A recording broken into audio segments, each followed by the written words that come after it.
Hello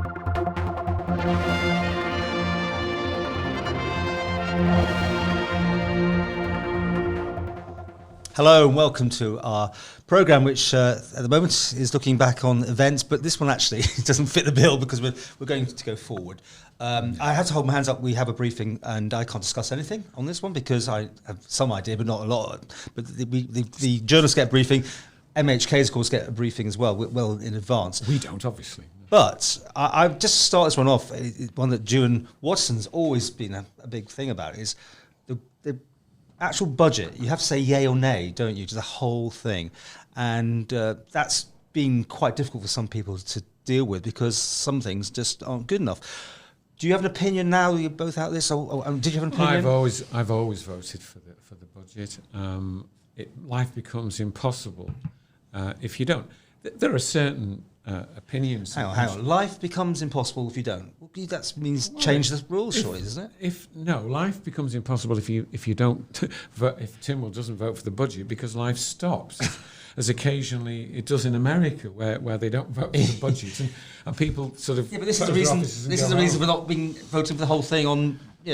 Slice it down a bit, maybe. No, Ewan's argument, and he sort of stood on the principle pretty strongly, I suppose, for a long time, is that the structure of the budget, the way it's achieved, needs to change. But I don't think it actually helps by voting against the budget.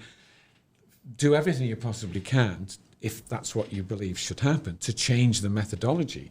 But don't just continually vote against. I don't see that. I agree with you. If you really want to have influence over the budget, take a place in Treasury. That is the place to do it. Well, that's where you come in very much on this programme, because yes, you were the one on the inside of the inside, if you know what I mean. Yeah. The one that saw all the details. What can you give us? Give us some hints what was going on behind the scenes. No, I can't give you anything. I don't know. Are you gagged?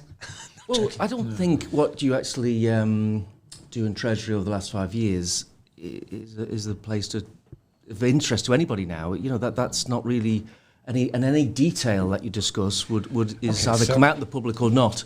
So I don't think it's the right place. I think let's look forward. We don't know what is in your mind, of course, but let's sort of maybe a bit of conjecture. What would we hope? What do I think we need? Where should we be going? Well, we've got inflation first of all now, right? Well, yes, but if we go back to previous budgets, I don't know whether Ralph's going to challenge me here, but I hope, but he will.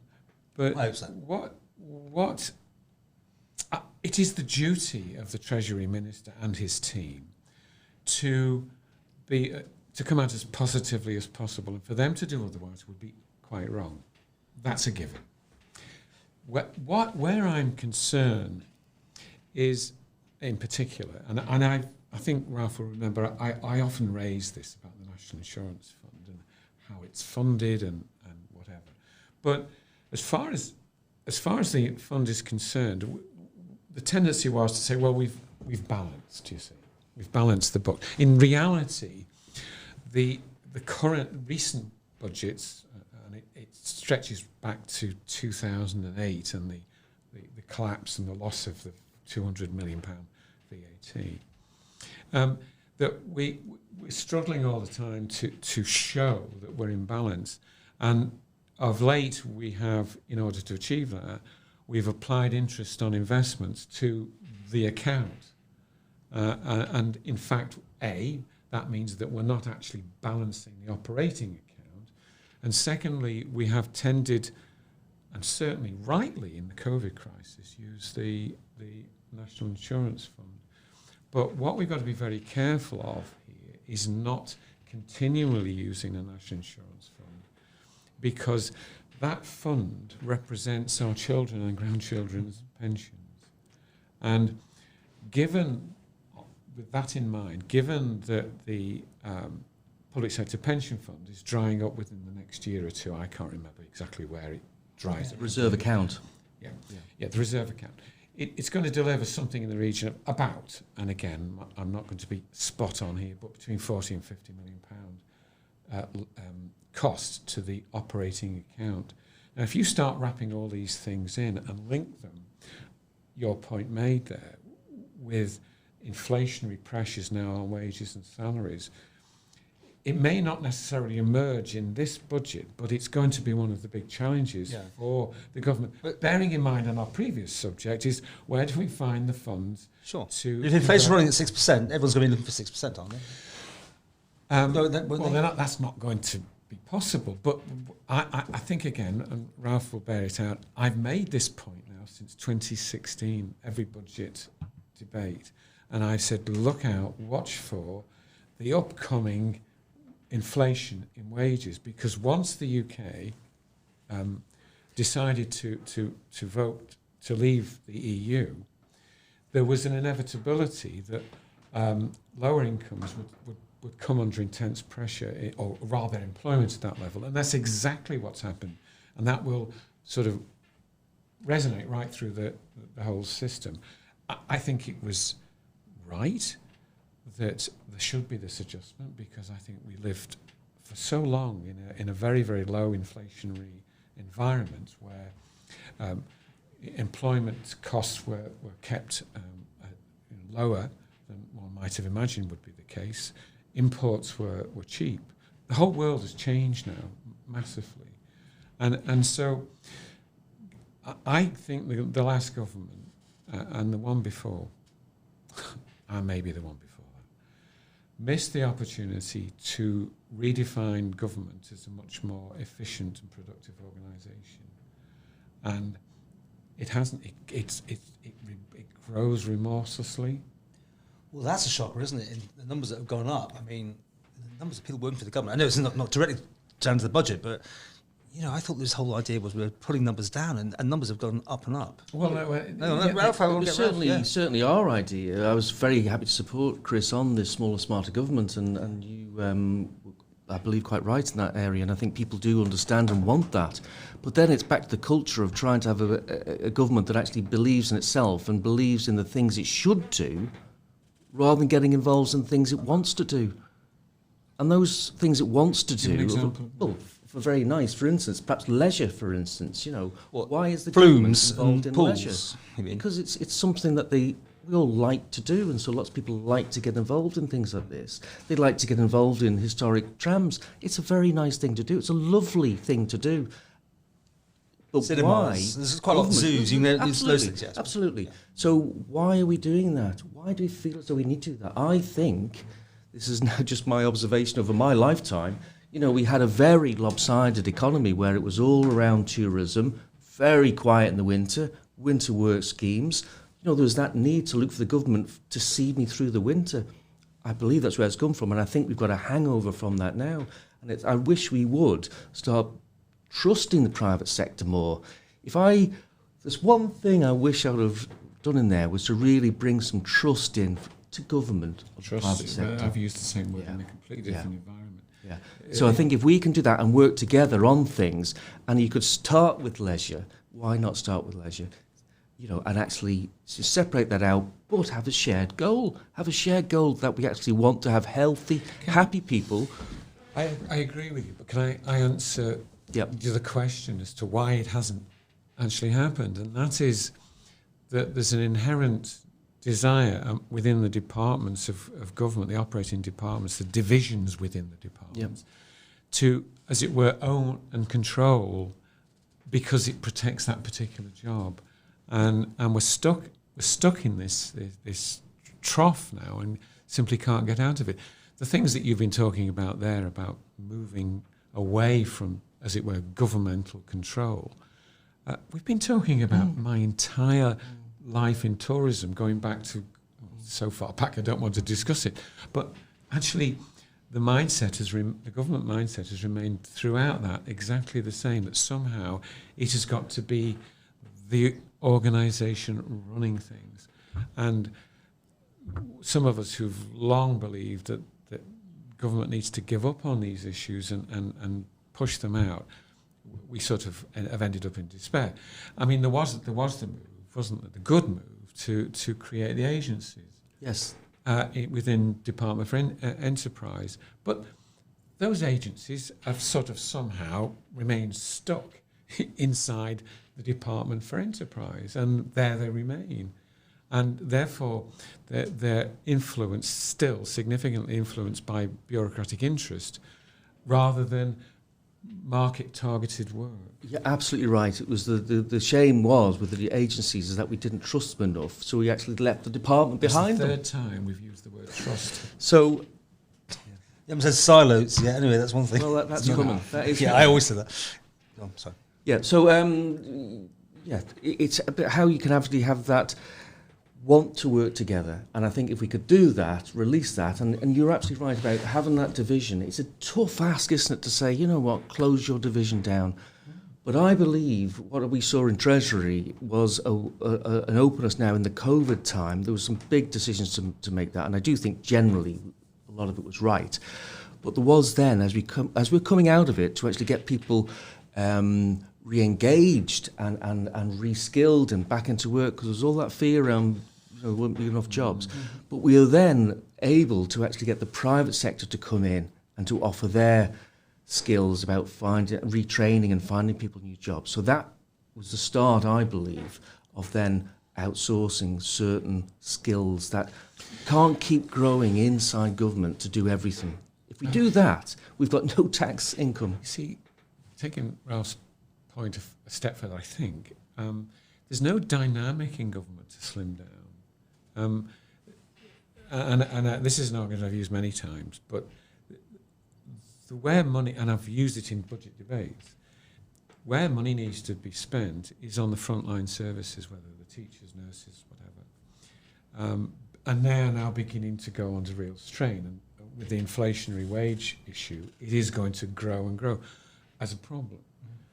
And my argument was always slim down, and I'm sorry to bore people with this, slim down the bureaucratic process and drive funds where they're freed up to frontline services. And we haven't done that. Why? Because the upper echelons of government, where the money has been spent, are comfortable, and they're the people who make those decisions. And so there's no driving force to really realign efficient government in the current structure. Yeah. And it could actually be, the slimming down could actually be choosing what things to let go of, what whole things to let go of. Did you try in your time for this? I mean, and did you have any results? Well, yes, and was that the policy of Treasury to try and do that, or was that just your idea? No. Treasury doesn't have the policy around departments and how they deliver their services. Absolutely not. That's their own department to do that. You've got a minister at the head of that, and all those services need to be delivered by that department. It's up to the department which service it delivers. But certainly Treasury then would have the overview. You have the keys to the chamber, don't you? The cash box. At the end of the day, if it doesn't pass Treasury, it doesn't happen, surely. I mean, there's quite a lot of that goes on. People make bids, don't they? Each department makes a bid for money. But that's not necessarily the delivery of the service. It's still an amount of money that would go to the department. It's down to the department to deliver those services. Okay. That's the thing. So they can certainly come back and bid for projects on top of what they've actually got, or different to what they've currently got. And that's what I think you mean by the okay. What would you like to see in this budget, though? I mean, is there anything that, at the minute, if you was in there as an MHK or on Treasury, whatever you want to do, maybe the Treasury Minister you could have been, who knows?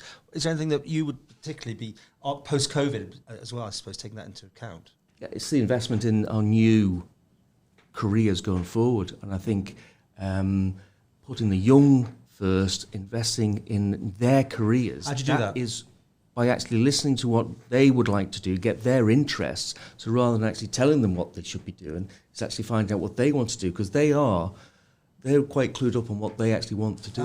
They all want to be pop stars and be famous and rich, you know. I mean, that's not true. No, but you know, I mean, how can you ask people what they want to do? Surely, in defence of the young, Paul, please. I'm going to get letters about that. I know. In defence of the young here, I mean, maybe our education system went wonky somewhere some time ago. Where, do you remember way back where Tony Blair was talking about, everybody needs to go to university, and then we heard Project 2000 that all nurses needed a degree, and then policemen must have degrees.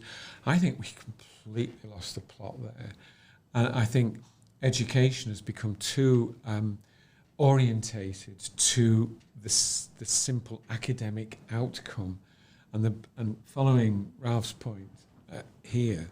What we really need to do is to seriously think about and it's loads of people are talking about this, but we need to drive it forward. And that is making sure that we're, within our system, we're enabling as many quality apprenticeships as possible. Take the climate change thing, there's going to be a major growth there in delivery of revamping houses and all the equipment surrounding a non-fossil fuel equipment. Huge. Massive opportunities. Are those things linked up at the moment? Okay, well, let's go back to slightly on that theme, because, I mean, Claire Barber said about £3,000 was given out from a grant that was there to insulate houses and that sort of thing. Is that a driver, for instance, keeping on that sort of theme of looking to make sure that's all a bit... Unfortunately, again, it was a headline created, it was £7.2 million, that announced by the minister at the time, with nothing behind it.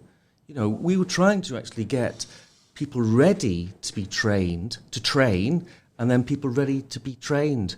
So we then had people delivering what money will be available. But again, cart before the horse, money gets announced, and no one's ready for it. And here we have another example, in my humble opinion, of where have we used the word joined up yet? but Twice. It's always there. And hit the ground running. Let's throw them all in there. No. But the point is, this whole concept of how a policy emerges, an operational policy emerges from a department, should be integrated at a higher level.